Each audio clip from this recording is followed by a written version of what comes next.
And we are wrapping up our research design section and really focusing now on how to finish writing this. So what you should be doing now, thinking about that research design, specifically what case or cases you're going to be focusing on, how you plan on measuring your dependent and independent variables. But if you are stuck, and this is a very normal place to be stuck, please come talk to me. Okay, for today, this lecture, we're going to be tying it all together from what we've been talking about the past few weeks. And then we're going to look at an example from your textbook. Now, just a reminder, in section 1, that first part on case selection, we talked about that in week 8. Section 2, these are all the elements that are going to appear in your research design. Variable measurement, we talked about that at the end of week 8. Remember when we talked about data sources, and all of week 9 when we spoke about content analysis. Section 3, we're going to have methodology for causal inference. That was discussed this week in week 10 with process tracing. Now I want to just quickly review all sections. So section 1 of the research design is a discussion of whether you have chosen case studies or quantitative. You can choose comparative case studies, you can choose single case studies, or you can choose quantitative analysis. You do need to talk about what cases you decide to focus on and why.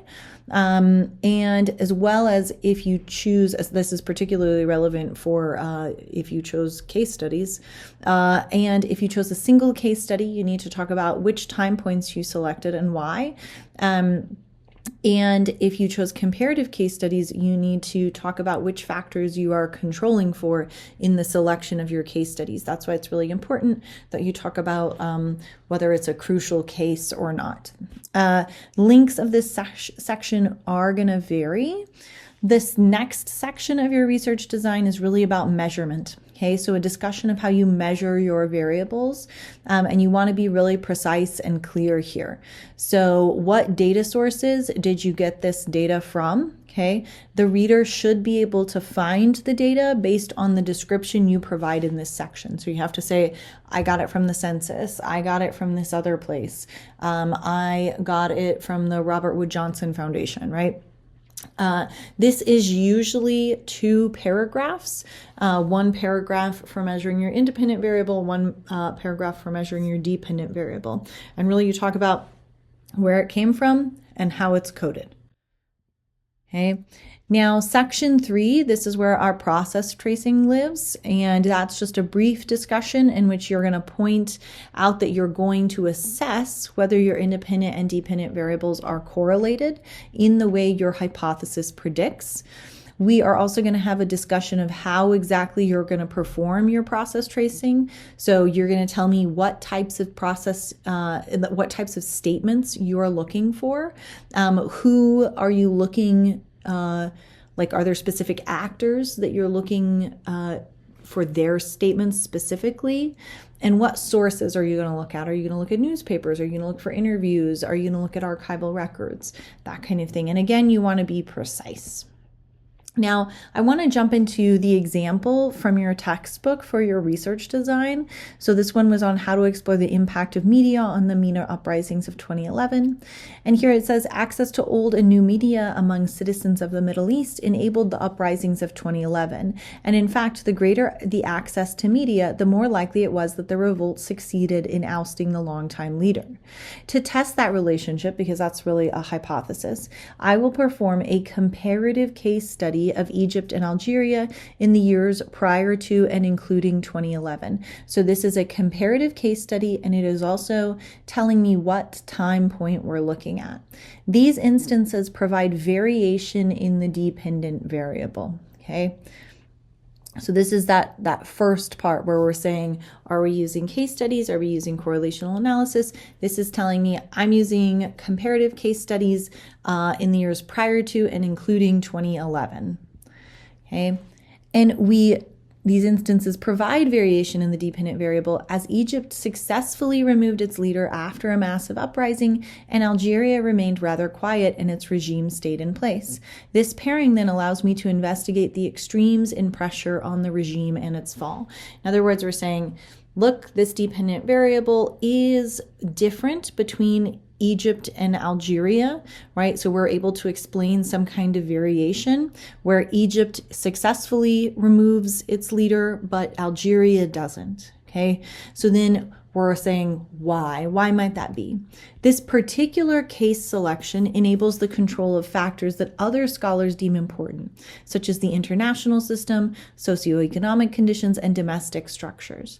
Regarding the international system, both states are confronting the same arena. In terms of economic conditions, while their situations are not precisely the same, they are closely similar on many important factors. Egypt and Algeria are relatively poor and suffer from similar levels of unemployment, have rentier states, ones that primarily generate revenue not from taxes on citizens or domestic businesses, but from production like oil or services, such as canal passage fees, bought by foreigners with great involvement in the economy, and are ethnically homogenous. In other words, this is the part where you tell me these are the factors that I am controlling for by choosing Egypt and Algeria, right? These two countries are similar in terms of their international system, their socioeconomic conditions, and their domestic structures. So in choosing Egypt and Algeria, they're both very similar along these three dimensions: international system, socioeconomic conditions, and domestic structures, which means that these three conditions can't then explain how they have different outcomes. Okay? And it brings us this really nice figure. You can consider adding something like this into your research design to illustrate that this is only if you have comparative case studies, by the way. You don't want to use this if for a single case study, and you don't want to use this for correlational analyses. But if you have a comparative case study, this is really nice because you're illustrating here all of the ways in which they are similar to each other. And that means that these are explanations that don't explain the different outcome that they had in ousting a leader. Okay, so they are similar in terms of GDP. They're similar in terms of unemployment. They're similar in terms of like government role in economy. They're similar in terms of culture. They also have similar levels of poverty and agriculture. So this is the reason is like this, these are the factors that we are controlling for in selecting Egypt and Algeria. Then we move into measurement, which here is called operationalization. Regarding operationalization, I will capture the causal factor, access to the media, both traditional and social, using three indicators: media freedom in the society, the influence of independent cable TV, and the availability of new media sources such as Twitter and Facebook, right? So this is telling me these are the three measures I'm going to be looking at regarding social media or traditional media. Then we move on. Freedom House, a well-respected organization that evaluates democracy and liberty around the world, provides a ranking for media freedom on a 1 to 100 scale, where a score of 1 indicates full media freedom and a score of 100 indicates the least amount of media freedom. To determine the influence of old media, I will look at television ownership, assuming that citizens with TVs have access to independent cable news, as networks such as Al Jazeera were broadcasting an independent of the regime interpretation of politics into the MENA households. Last, the Arab Social Media Report provides information about the use and availability of new media outlets, such as Twitter and Facebook, in the relevant countries. ASMR is a product of the research of the Governance and Innovation Program at the Mohammed bin Rashid School of Government. Together, these three indicators create an estimate of the level of citizen access to media. So this is what they're saying. They're looking at three ways to measure media. So media freedom in society, the influence of independent cable TV, and the availability of news media sources. And they're telling us how it's measured, for Freedom House on a scale of 1 to 100, and they're telling us where they are getting it from. So for each of your measurements, you have to tell me how it's measured and where the data is coming from. The strategy here is both valid and reliable. Freedom House seeks to quantify the very concept of media freedom, and it is an organization that is respected and performs careful research. So most observers accept its evaluation as an unbiased and accurate representation. Nation Master, the source of TV ownership, is also a trusted source of basic information. Last, the Arab Social Media Report, although it is funded by Dubai, seeks to capture the penetration of social media in the Arab world.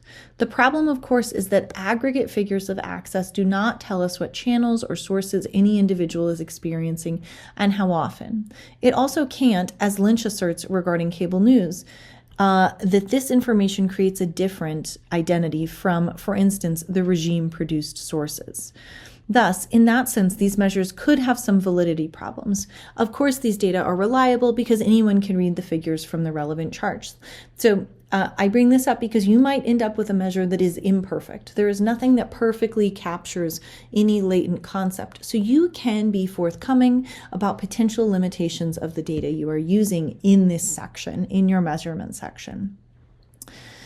And then it says, this is the last section. Again, I have a multi-indicator approach to finding the value of the proxy by looking at not only the size and intensity of the demonstrations, but also the geographic and social expanse of the opposition's popularity, determining whether it includes supporters around the country and from different types of groups.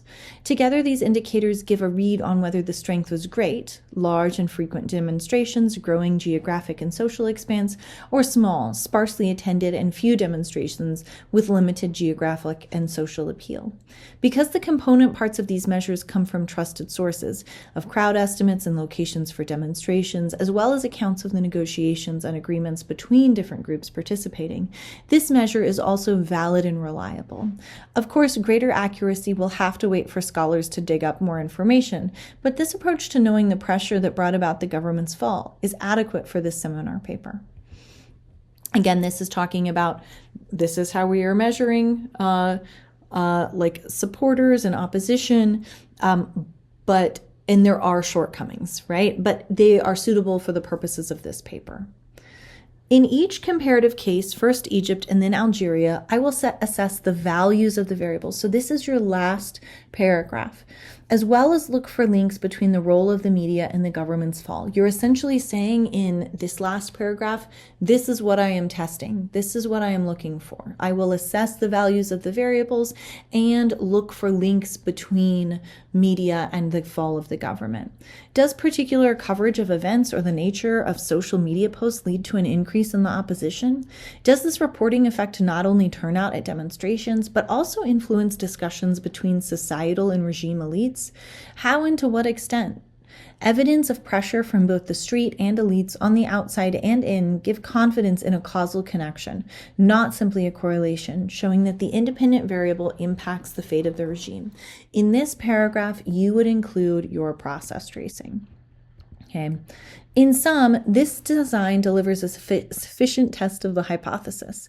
The sampled cases provide both variation, very different outcomes for the leadership, and control, as Egypt and Algeria are relatively similar on the alternative factors.